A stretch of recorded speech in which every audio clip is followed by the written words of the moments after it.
কৰিলে ইমানে ভয় কৰা নে মোক ভয় কাৰণে এটাই না কৰি মান লৈছে একেটা চুলাকে 2 বছৰ ধৰি পিনে চাও আমাশ্ৰী গেলা গেলা গুনাই গৈছে পেটটো বাঢ়িছে তোমাৰ কাপোৰ কানি ধুই দিবলৈ কোনোবা থাকিলেহে খলাই খলাই কাপোৰ পিন্ধিম এই কুকুৰ নিচিনা নাকৰ মালিকনী আচ্ছা তই যে কৈছিলি তোৰ মাহীৰ জনী থকা বুলি বিয়া বাৰু নোহোৱাকৈ কি খবৰ তাই মোৰ কথা কৈছিলি নে নাই তাই কি কৈছিলো ফটো দেখাইছিলি নে নাই মোৰ কি কৈছে ফটো চাই গুণ্ডা গুণ্ডা লগা বুলি কৈছে নে নাই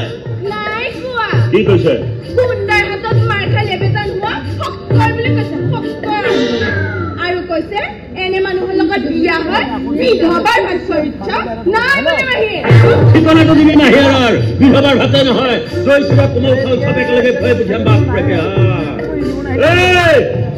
বজাৰত বিক্ৰী নোহোৱা বেপাৰীয়ে পেলাই থৈ যোৱা ছাগলী কিনিয়া শুকান বেঙেনা চাওঁ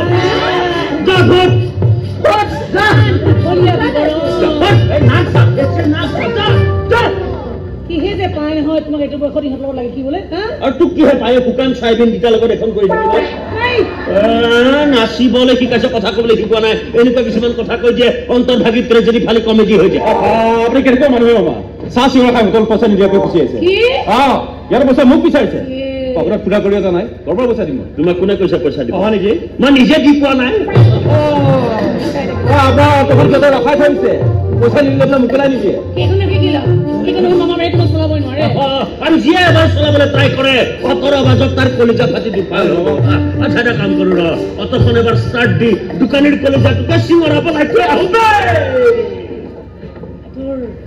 তোৰ ইণ্টাৰভিউ পিছে কেনেকুৱা হ'ল কিবা লিখিব পাৰিছ ন তই জোৰকৰ কাৰণে ইণ্টাৰভিউ কৰিব লাগিছিল লিখিব যোৱা নাই নহয়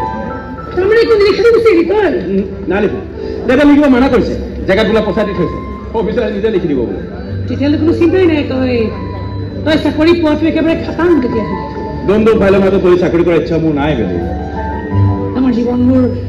আমাৰ জীৱনবোৰ নিজৰ ইচ্ছা অনিচ্ছাত নচলেও মনীষ মোৰো ইচ্ছা হয় জানো সকলো কথা পাহৰি মা দেউতাৰ মৰম আকলোৱা ছোৱালীজনী হৈ মই থাকিম মা দেউতাৰ আঁতৰ যতনেৰে ভৰা এটা পৰিপূৰ্ণ পৰিয়াল হ'ব কিন্তু সেই ইচ্ছাবোৰ পূৰণ কৰিবলৈ গ'লে কিমান এখন ডাঙৰ কুৰুক্ষেত্ৰ হ'ব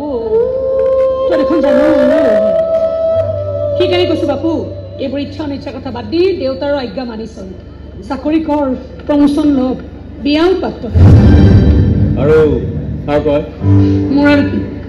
মই তেনেকৈ ষ্টেজ শ্ব'বোৰ কৰি যাব নহ'লে যে মোৰ ঘৰখন নচলে মই কিন্তু চাকৰি কৰিলে নালাগে তই আহিবি নানানটা কথাৰে তোৰ দেউতাৰে আকৌ মোৰ মনত আঘাত দিব এতিয়া কি মোৰ সহ্য কৰিব নোৱাৰা হৈ আহিছো সৰুৰ পৰা সমাজৰ অৱহেলা কপটবোৰ বৰ বেয়াকৈ আঘাত দিছে তাতে নতুনকৈ আঘাতৰ দাগ লাগিবলৈ ঠাই নাই কিন্তু মই যে তোক পাহৰিব নোৱাৰো বেলেগ মই মানিছো মই আন প্ৰেমিকৰ দৰে এইবোৰ কথা তোক আগতে কেতিয়াও কোৱা নাছিলো কিন্তু এইবোৰ কথা নকলে যে তই জানো বুজা বুজাবোৰ আমি বিসৰ্জন দিব লাগিব মনে দেউতাই কি কৈছে শুনা নাই মায়ে বোলে নাচি থাকি সেই মানুহজনক নিজৰ কৰি লৈছিল এতিয়া যে মই তোৰ ক্ষেত্ৰত সেই একেটা কামেই কৰোঁ তেতিয়া দেউতাই বা সমাজখনে আকৌ এবাৰ আমাৰ বদনাম গাবলৈ সুবিধা পাব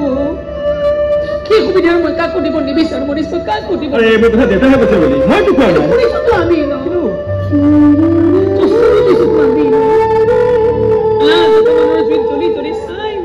আমি যিমানে ভাল হৈ থাকিবলৈ চেষ্টা নকৰক কিয় যিমানে কষ্ট নকৰক কিয় বৰ্তমান সেই জঘন্য বোকাখিনি ক'ত কৈছো তো আমি এই বেয়া আমি এই মতলবী আমি এই নীলাজ আমি এই চৰিত্ৰহীন কেতিয়াবা সঁচা কথা কৈছো মনীষ বিৰাট ভাগৰ লাগে জানো ভাগৰতে চকু পানীবোৰ চকুতে শুকাই যায় নমস্কাৰ মই দেৱব্ৰত চৌধুৰী সত্যপ্ৰকাশ চৌধুৰী ভাই দুটামান কথা আছিল অকলে লগ পোৱা হলে ইমান ভাল চিন্তা বহুদিনৰ পৰা মই কথাবোৰ কৈ আছে মানে শুই কথাবোৰ ভাবি আছে দিয়াচোন কিমান আৰু যুদ্ধ বিগ্ৰহ কৰি থাকিব এদিন নহয় এদিনটো ভাগৰ লাগে সন্ধি কৰিবলৈ মন যায় আৰু সেইকাৰণে মোৰে বিচাৰিছে যে এবাৰ ৰাখি বন্ধনৰ দিনাই তোমালোক দুইজনী ভনীয়ে গৈ তোমাক ৰাখি দিলে থৈ আহা এই ইয়াৰ পৰা এটা নতুন আৰম্ভণি হওক দিয়াচোন সকলো খং খুব ইমানতেই শেষ হওক আৰু দুইখন ঘৰ মিলি এখন ঘৰ হওক দুইখন ঘৰ মিলি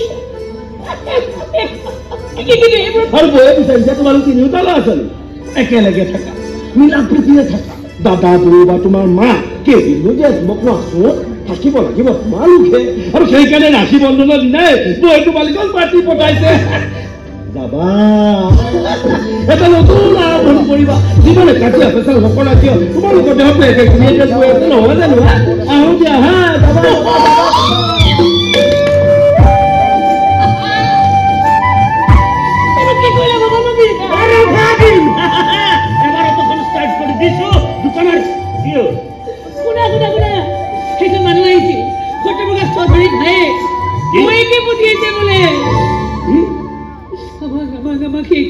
মাতি পঠিয়াইছো বাবা কিয় পুতেকক ৰাখি পিন্ধাবলৈ সেই সকলো কাজিয়া পেচাৰৰ উৰ হোৱাটো বিচাৰিছে তেওঁ এটা নতুন আৰম্ভণি কৰিবলৈ মাতিছে আমাক আমিতো ইমান দিনে তাকেই বিচাৰি আছিলো একো নালাগে কেৱল কাজিয়া পেচাৰবোৰ নাইকিয়া হৈ যদি আমি এইখিনিয়ে মিলা পিতৃ একেলগে থাকিব পাৰো যদি আমাৰ প্ৰতি সমাজৰ এই অৱহেলা ককৰ্থনাবোৰ নাইকিয়া হৈ যায়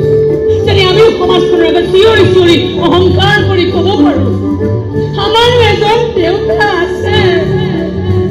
এজন ভাইটিও আছে আমাৰ আমি যাম মামা আমি যাম সেইখন ঘৰলৈ আমি যাম সমাজখনত আমি দেখুৱাই থৈ আহিম তেতিয়া যেতিয়া মাতিব মৰমে তাৰ ঠিকনা বিচাৰি ল'ব